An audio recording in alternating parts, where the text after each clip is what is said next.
il grande amore per questo lavoro è di fatto un po' quello che hanno eh, mh, tutti coloro che lavorano in questo settore, cioè quello di raccontare le storie. Chi fa questo lavoro come me lo fa attraverso il suono. Il, ehm, è un lavoro in cui non ci si annoia mai. Ogni film ha le sue esigenze, ogni film ha il suo stile, ogni regista ha la sua visione e in qualche modo bisogna essere elastici e, e cercare di adattarsi, cercare nuove soluzioni sempre diverse, per cui ogni film nuovo che si inizia è una sfida completamente diversa rispetto a quella precedente.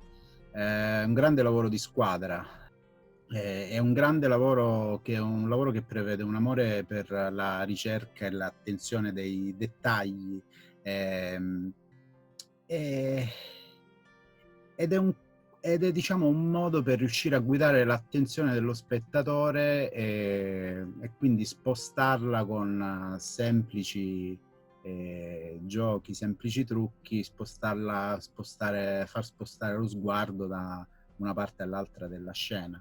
In qualche modo, quando ben fatto, accompagna lo spettatore nella storia e lo immerge completamente.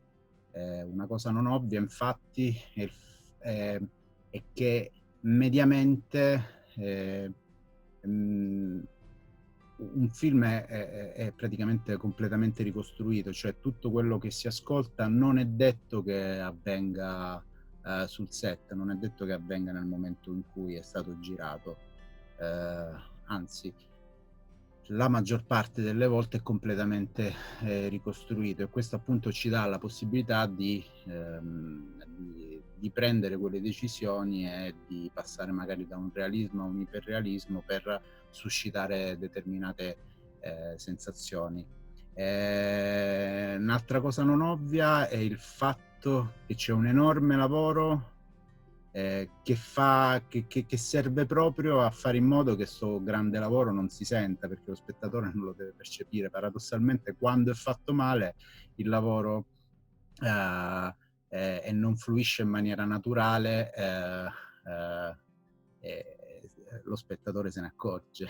Ehm, e quindi è un po' un gioco a volersi nascondere.